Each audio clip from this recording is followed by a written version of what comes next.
मित्रों, हम में से बहुत से लोग जीवन की कठिनाइयों में भगवान से सहायता मांगते हैं। हम प्रार्थना करते हैं, रोते हैं, शिवलिंग पर दूध चढ़ाते हैं, लेकिन फिर भी जीवन में बदलाव नहीं आता तो क्या भगवान हमारी सुनते नहीं है?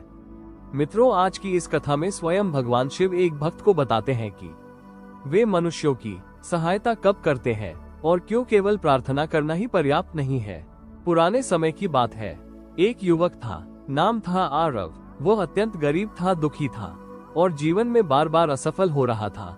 वो हर सोमवार मंदिर जाकर शिवलिंग पर दूध चढ़ाता था, बेलपत्र चढ़ाता, घंटों प्रार्थना करता। हे महादेव, मेरी सहायता कीजिए, मेरी नौकरी लगवा दीजिए, मेरा जीवन बदल दीजिए। महीनों बीत गए लेकिन कुछ भी नहीं बदला।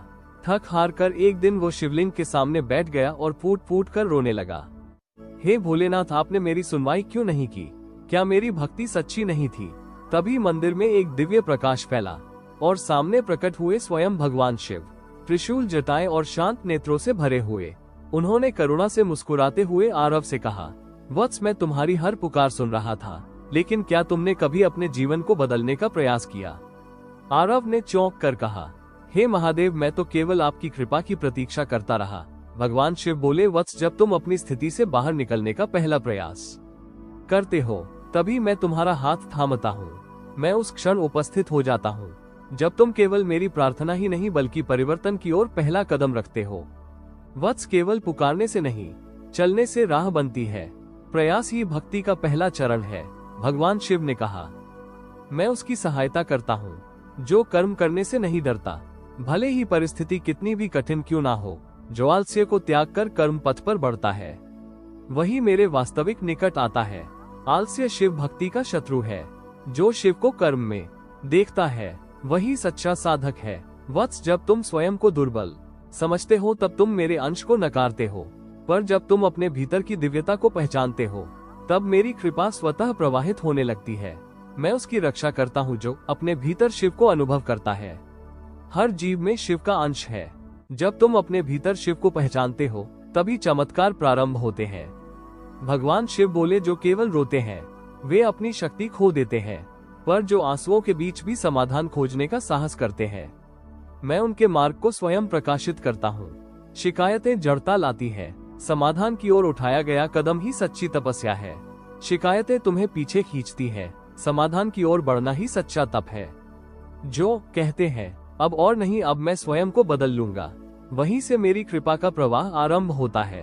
भाग्य का प्रारूप मैंने रचा है, पर उसे नया आकार देने की शक्ति मैंने तुम्हारे दृढ़ संकल्प में ही रखी है। वत्स, भाग्य ईश्वर लिखता है, लेकिन उसे जागरूक प्रयासों से मोड़ा जा सकता है।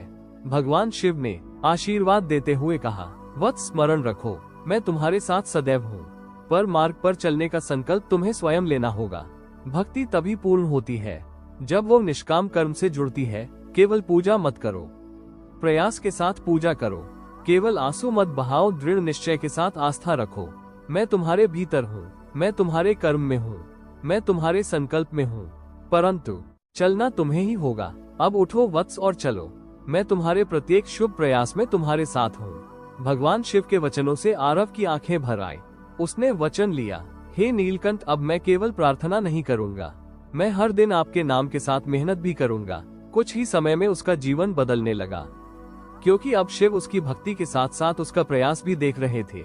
इस कहानी से हमें ये शिक्षा मिलती है कि भगवान हमारी सुनते हैं जब हम स्वयं उठते हैं। केवल प्रार्थना ही नहीं, प्रयास जरूरी है। कर्म और भक्ति साथ चले तो शिव की कृपा बरसती है। शिव बाहर नहीं, हमारे भीतर है।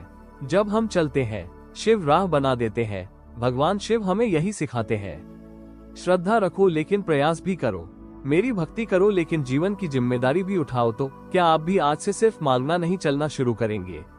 अगर यह कथा आपके हृदय को छू गई हो तो इसे लाइक करें, कमेंट करें और चैनल को सब्सक्राइब करना ना भूलें। जय श्री राम, हर हर महादेव।